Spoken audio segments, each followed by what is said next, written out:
प्रिय छात्रों, आज की वीडियो में हम लोग क्या देखेंगे। ठीक, अध्याय 16 देखेंगे। चैप्टर 16 विहित संहति विचलन द्रव्यमान के कणों का गति। ठीक, मतलब विहित विहित संहति में विचलन द्रव्यमान के कणों में गति। इस अध्याय में हम लोग सिर्फ दो एग्जाम्पल पढ़ेंगे, क्योंकि ये दो एग्जाम्पल 2 साल में आया है। ठीक, 2 साल फर्स्ट आया 2016 में आया है और एक 2022 में आया है। ठीक, तो इस कारण हम इस अध्याय में हम लोग बस 2 एग्जाम्पल पढ़ेंगे, 2 के अलावा कुछ नहीं पढ़ेंगे, क्योंकि ये यहाँ से नहीं आएगा सीधा। ठीक, यहाँ से भूले भटके 2 साल में 2 ही क्वेश्चन पूछा गया है। ठीक, 2 ही क्वेश्चन पूछा गया है, इसी कारण इसमें हम लोग सिर्फ 2 एग्जाम्पल देखेंगे। एग्जाम्पल 1 देखेंगे और एग्जाम्पल 2 देखेंगे। ठीक, जिसमें किसमें इसका वर्णन। ठीक, इस अध्याय का वर्णन किससे लिया गया है? इस अध्याय का वर्णन किससे लिया गया बताऊं? अध्याय मतलब इसका वर्णन किससे लिया गया है? बादल के कणों से। ठीक, बादल के पानी से, पानी के बूंदों से, पानी की बूंदों का द्रव्यमान निकालने के लिए, जो बूंद बूंद ऐसे गिर रहा है ना, तो पहले इसका द्रव्यमान मान लीजिए 10 था, तो अब ये छोटे छोटे बूंदों में गिर रहा है। ठीक, छोटे छोटे बूंदे में गिर रहा है। पूरा बादल जमीन पर गिरता है क्या? नहीं गिरता है। ठीक, छोटे छोटे बूंद में क्या करता है? ये जमीन पर गिरता है। तो इस छोटे छोटे बूंदों का द्रव्यमान, जो बादल का द्रव्यमान क्या लेंगे हम लोग? कैपिटल एम लेंगे, और जो छोटे छोटे बूंद आ रहा है उसका द्रव्यमान क्या लेंगे? m1 होगा, m2, m3, इसका द्रव्यमान हमें निकालना है। ठीक, ऐसे ही इसका द्रव्यमान निकालना है। ठीक, तो इस प्रकार से हम लोग इसी का निकालेंगे। तो देखिए क्वेश्चन नंबर 1 देखते हैं। देखिए हमारे पास, ठीक, क्वेश्चन नंबर 1 देखिए। ठीक, देखिए तरल मतलब लिक्विड की एक गोलाकार बूंद वाष्प में गिरते हुए सघन द्वारा सी की अचर दर से द्रव्यमान प्राप्त करती है। दर्शाइए कि विराम में गिरते हुए टी समय बाद उसका वेग क्या होगा। वेग हमें निकालना है। वेग is equal to 1/2 GT 1 plus small m बटे में capital M plus C T. ठीक, मतलब वेग क्या होगा इसको हमें निकालना है। ठीक, जैसे कि कोई गोलाकार लिक्विड है, ये पहले में देखिए, पहले क्या होगा? ये बादल होगा। वाष्प मतलब बादल। ठीक, वाष्प से ही क्या बनता है? बादल बनता है। ये हमारे पास क्या है? बादल है। अब बादल है तो देखिए, बादल है तो ये इसका पहले का द्रव्यमान क्या था? बादल है तो मतलब ये पूरा यहाँ से मिला रहेगा। ठीक, ये पूरा क्या होगा? पानी से भरा रहेगा। पानी रहेगा इसमें, तो ऐसा द्रव्यमान रहेगा। ठीक, तो इसका द्रव्यमान ये पूरा रहेगा, तो इसका द्रव्यमान क्या होगा? कैपिटल एम होगा।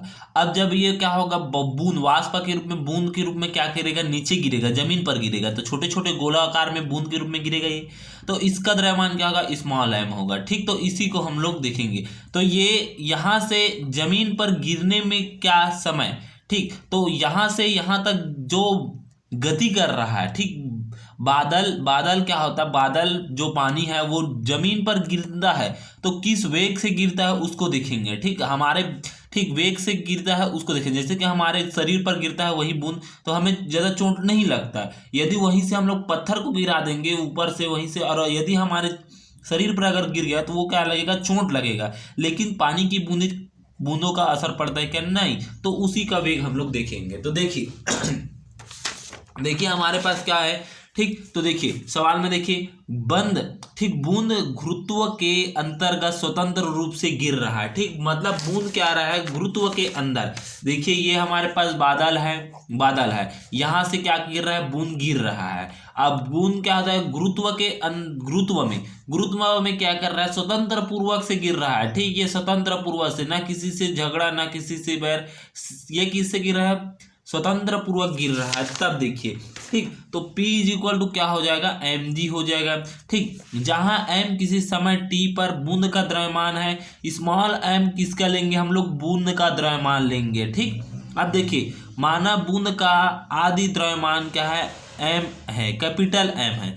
आदि द्रव्यमान मतलब बड़ा बूंद का द्रव्यमान। ठीक, मान लीजिए जैसे कि बादल है, तो बादल में बहुत सारा बूंद होता है कि नहीं होता? बहुत सारा पानी होता है, तो वो क्या होता है? छोटे छोटे बूंदों में गिरता है। तो बड़ा बूंद क्या है? कैपिटल एम है, तो small M is equal to capital M plus C T हो जाएगा, समीकरण 1 हो जाएगा। टी के सापेक्ष अवकलन करने पर तो देखिए टी के सापेक्ष अवकलन करेंगे तो डी एम अपान में डी टी हो जाएगा इज इक्वल टू एम से एम एम क्या है कांस्टेंट है तो ये 0 हो जाएगा, ये हो जाएगा सी और यहाँ पर टी कट जाएगा तो क्या बचेगा डी एम बटे में D T is equal to C. तो सी का मान क्या मिला है हमें, डी एम बटे में डी टी। अब देखिए द्रव्यमान का आदि वेग शून्य है, ठीक, मतलब द्रव्यमान का जो वेग गिर रहा है, ठीक, जो बूंद है वो किस द्रव्यमान से गिर रहा है, इसका द्रव्यमान m है तो इसका वेग क्या है, मान लीजिए कोई है u का मान क्या है 0 है। तब देखिए द्रव्यमान का आदि वेग शून्य है तो u इज इक्वल टू 0 हो जाएगा। अतः गति का समीकरण ठीक, अतः गति का समीकरण जब द्रव्यमान विचरण करता है, ठीक, हमारे पास कहता है गति, ठीक, जो बूंद है वो क्या करता है, गति करता है और ये गति करता है नीचे की ओर गति कर रहा है तो इसका क्या होगा, गति का समीकरण लगेगा। तो गति का समीकरण कौन सा लगेगा, डी अपान में डी टी लगेगा, ठीक, और यहाँ पर एम वी रहेगा इज इक्वल टू क्या होगा पी और प्लस यू और यहाँ पर डी एम बटे में डी टी रहेगा। समीकरण गति का समीकरण यही कहलाता है, ठीक, गति का समीकरण यही कहलाता है। डी अपान में D T M V is equal to P plus U D M बटे में डी टी हो जाएगा। तो देखिए हमने गति का समीकरण लगा दिया डी अपान में D T M V is equal to P plus U D M बटे में डी टी से, ठीक। तो देखिए गति का समीकरण है। अब देखिए u का मान क्या मिला था हमें, u का मान क्या मिला था 0 मिला था, p का मान क्या मिला था mg मिला था तो p का मान रखेंगे mg और u का मान रखेंगे 0 तो 0 गुणित 0 हो जाएगा,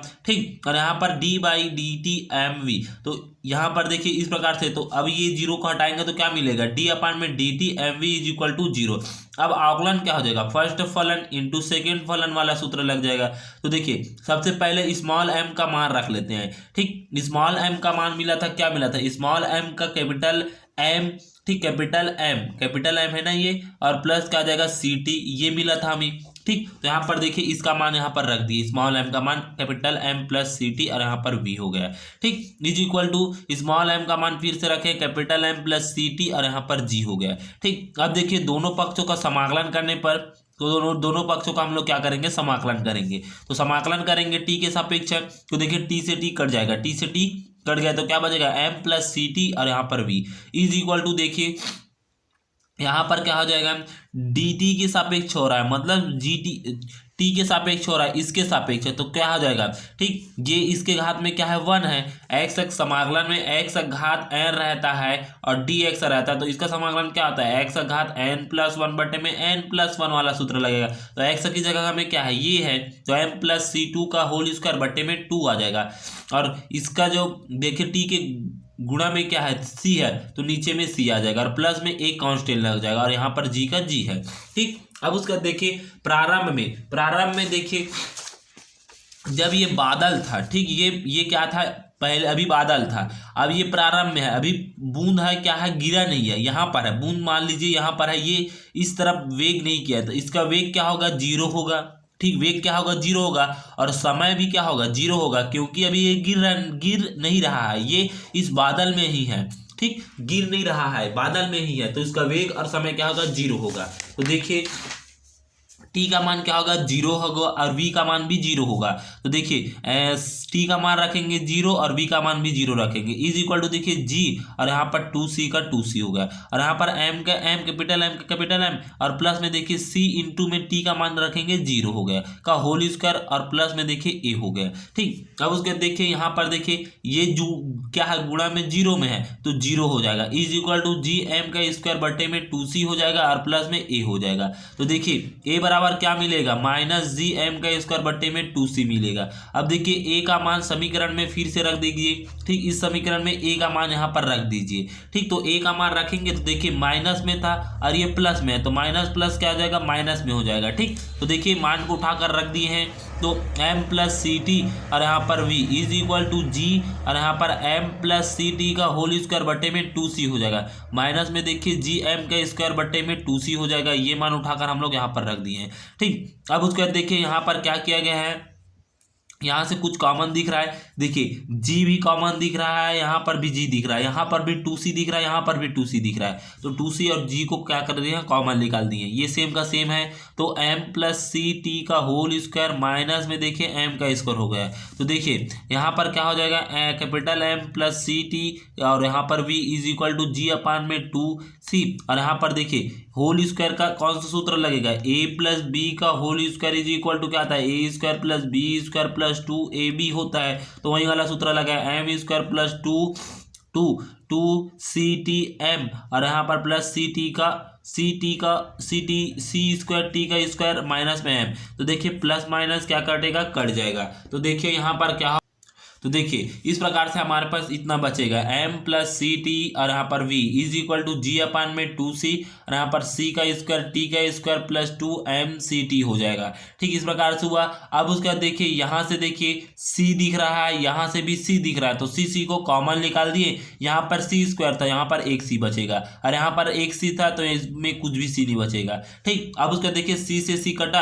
अब उसका देखिए यहाँ पर क्या होगा, m प्लस सी टी और यहाँ पर v इज इक्वल टू क्या बचा है, टी भी यहाँ पर देखिए कॉमन दिख रहा है, तो टी को भी कॉमन निकाल दिए, तो जी टी अपान में 2 और यहाँ पर सी टी प्लस 2m दिख गया। ठीक अब उसका देखिए m प्लस सी टी और यहाँ पर v is equal to G T upon में 2 m प्लस सी टी और इसको देखिए 2m था, कैपिटल M था, तो एक को एक बार लिख दिया। ठीक m लिख दिया। ठीक अब उसका देखिए इस वाले को पद को हम लोग इस तरफ पक्षांतर कर देते हैं और हमें किसका मान निकालना है, वेग का मान निकालना है, तो वेग भस को रख देते हैं। तो v is equal to G T upon में 2 और देखिए इसको हम लोग इस तरफ गुणा किए हैं, तो इसको अलग अलग के साथ गुणा कर दीजिए। इतना पद को अलग ले दीजिए, इतना पद को अलग लीजिए। तो देखिए m प्लस सी टी और प्लस में देखिए m बटे में m प्लस सी टी, तो m प्लस और m प्लस वाला ये वाला कटेगा, तो क्या बचेगा, यहाँ पर 1 बचेगा। तो देखिए v इज इक्वल टू क्या बचेगा, जी टी अपान में 2 1 प्लस m बटे में m प्लस सी टी। ठीक तो इस प्रकार से जो क्वेश्चन में बताया था सिद्ध कीजिए करके, वो सिद्ध हो गया। ठीक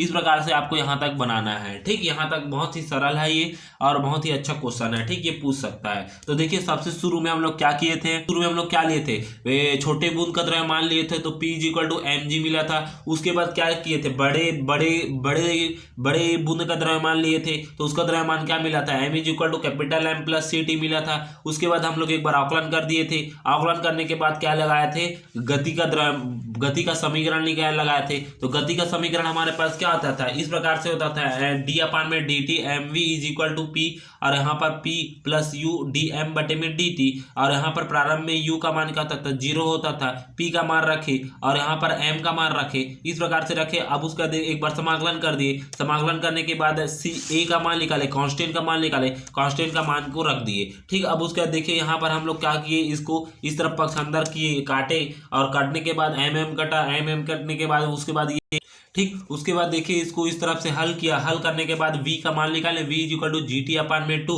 1 प्लस m बटे में m प्लस सी टी। ठीक इस प्रकार से हमारे पास वेग प्राप्त हो गया। ठीक इसको आपको यहाँ तक बनाना है। ठीक धन्यवाद।